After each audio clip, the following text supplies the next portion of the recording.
Elżbieta Helena Sieniawska and Eqt Lubomirska was a Polish noble lady, Grand Hetmaness of the Crown and renowned patron of arts. As an influential woman politician in the Polish-Lithuanian Commonwealth during the reign of Augustus II the Strong, she was deeply embroiled in the Great Northern War and in the Rákóczi's War for Independence. She was considered the most powerful woman in the Commonwealth and called the uncrowned Queen of Poland. Biography. Early life. Elżbieta was the only child of Stanislaw Heraclius Lubomirski by his first wife Zofia Opolinska. Her father, a neo-Stoic known as the Polish Solomon, had a great influence on her education and politics. After her father's death she inherited many of his estates, including Puławy, Lubnice, Siekieki, Czerniaków and many other properties in Warsaw. She was educated in the Visitationist Sisters boarding school in Warsaw, and in 1680 she was admitted at the court as a lady-in-waiting of Queen Marie Casimir. In 1687 she married Ádám Mányoki, Grand Hetman of the Crown, and despite her husband's demands she stayed in Warsaw, where she got involved in a famed romance with Jan Stanislaw Jablonowski. She was reconciled with her husband, but soon after, her affair with Alexander Benedict Sobieski became well known. Her financial independence caused conflict with her husband, and she was forced to defend her property and income from his interference. Eventually, the Hetmaness achieved equilibrium within the marriage, and sometimes even underlined her leadership role in their intimate relations, addressing Sieniawski as "my dear maiden" in her letters. Monsieur de Montgrillon, secretary of the French embassy in the period 1694 to 1698, recalled in his memoirs, "She is a true Amazon, she smokes like a man." It is said that the Tatar ambassador who came to Poland with peace overtures came to smoke by her bed and she smoked with him. Stateswoman, the Hetmaness was a lady of great wisdom, reason and shrewdness, and she was deployed by her husband on diplomatic missions,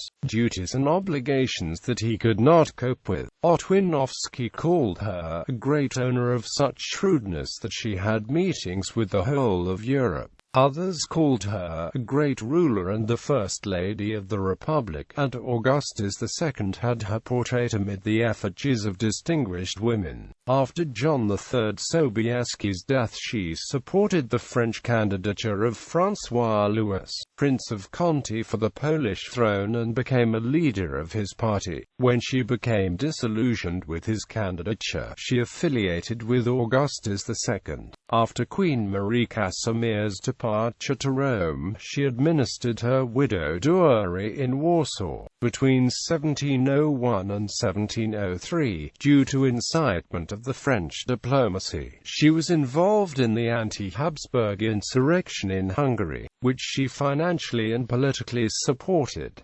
The rebellion's leader, Francis II Rákóczi, Prince of Transylvania, became her lover. In the Sieniawska's estate in Berezheny, Rákóczi issued a proclamation to all Hungarians considered as the beginning of the uprising. The discreet romance flourished in the turbulent years of war. He wrote a madrigal in French dedicated to the Hetmaness, and his love letters are interesting examples of epistolography.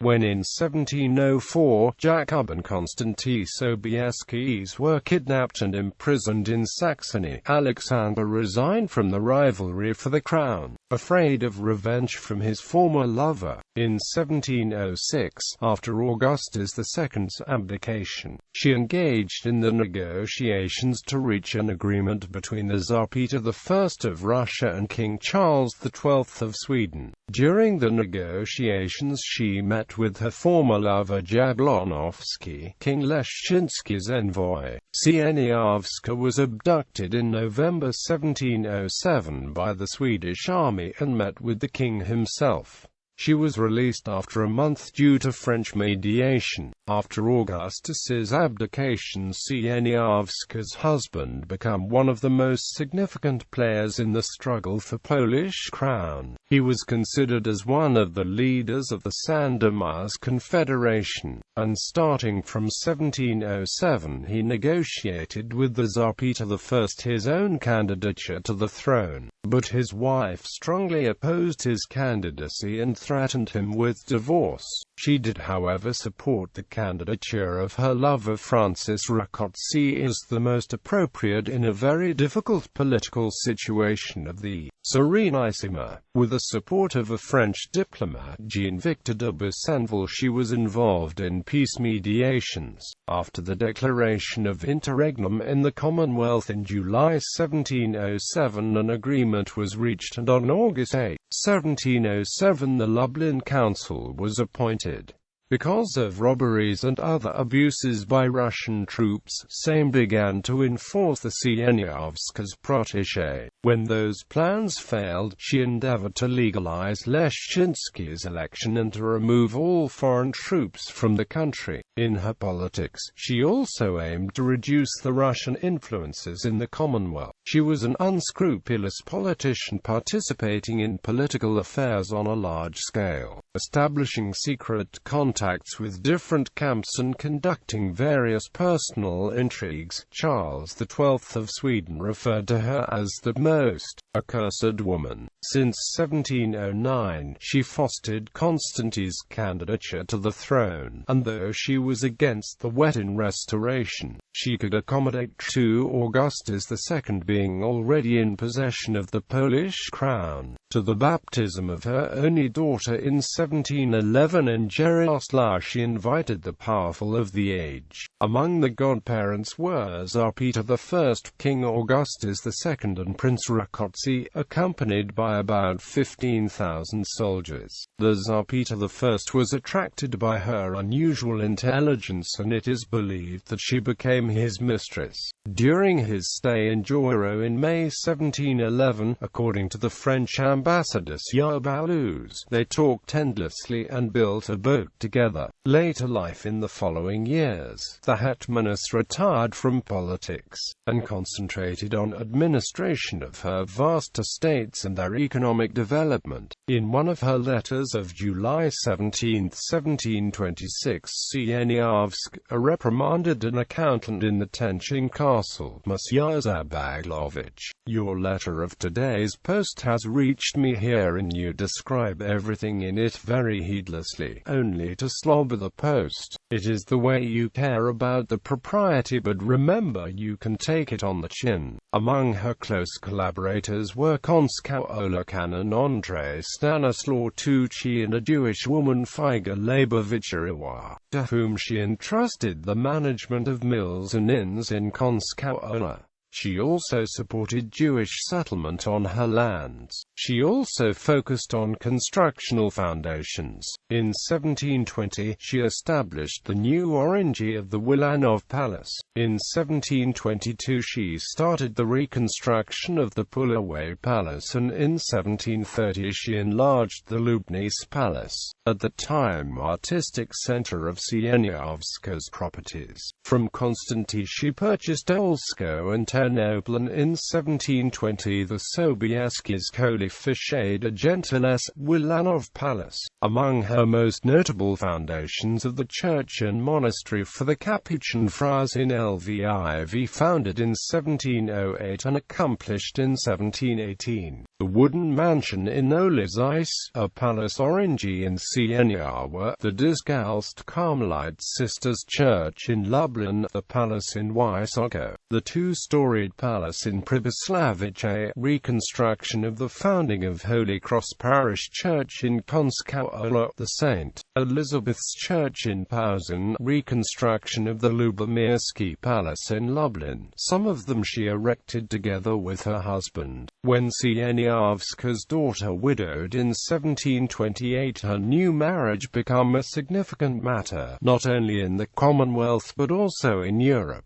After her father's death in 1726, Maria Zofia inherited his Ruthenian estates including 35 towns, 235 villages and Berezheny fortress. She was also the only inheritor of her husband's estates and of her mother's fortune. Among the candidates to the hand of one of the wealthiest women in Europe were Charles de Bourbon Condé, Count of Charolais, supported by France; Portuguese Infante Dom Manuel de Bragança, supported by the Habsburgs; Jan Clemens Branicki, Franciszek Salazar Potocki, Jan Tarlow and August Alexander Czartoryski, who eventually won the competition, full of duels and speech encounters due to support of Augustus II, as the latter was afraid of increasive power of his opponents' patronage. Through her extensive contacts from Neuburg court, through Prague, Vienna and Wrocław, the Hetmaness brought to Poland many renowned artists. Ádám Mányoki, Rákóczi's court painter, before he was appointed official court painter of Augustus II, was at Sieniawska's service in Warsaw since 1713.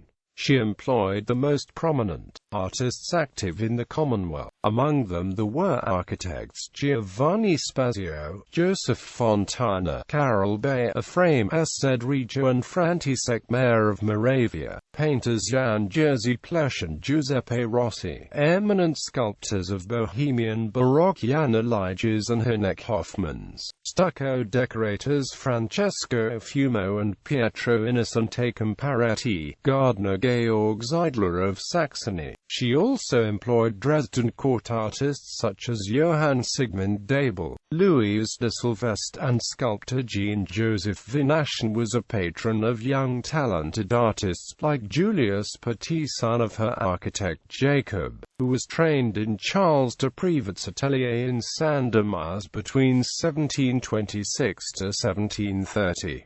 Among her protégés was also a poet, Elżbieta Druzbacka, known as the Sarmatian Muse. In 1713, the King Augustus II purchased the Morstan Palace and neighboring allotments and started the construction of a new palace, so-called Saxon Palace. Modeled after Versailles, it was the largest building in Warsaw, apart from the Sobieskis' Mary Will. It was a time of late Baroque and Rococo, when Theatrum Mundi, with its theatrical decorations, played an essential role, not only in founders' glorification but also in politics to confirm the status. That is why the facade of the new palace was considered as rather poor. Sieniawska, who competed with the king in architectural foundations, chose an old royal edifice, the Visitationist Church established by Queen Marie-Louise Gonzaga, as her major propaganda investment in the capital. Probably the most important was its location at the Krakow suburb street, in front of the main entrance to the new royal residence, so everyone who visited the king must pass before the ornate Sieniawska's magnum opus.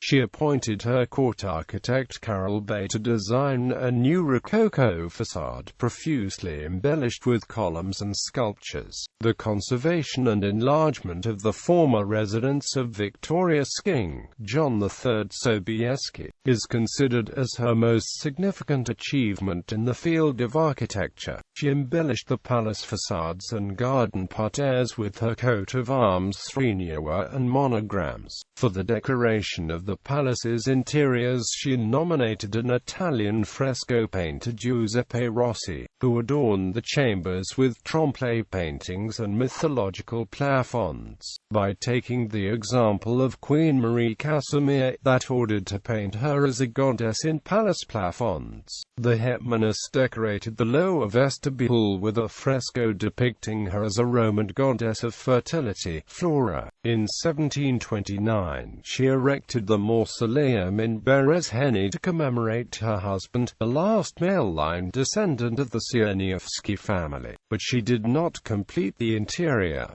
Elżbieta Sieniawska died the same year in Olsztyn. Ancestors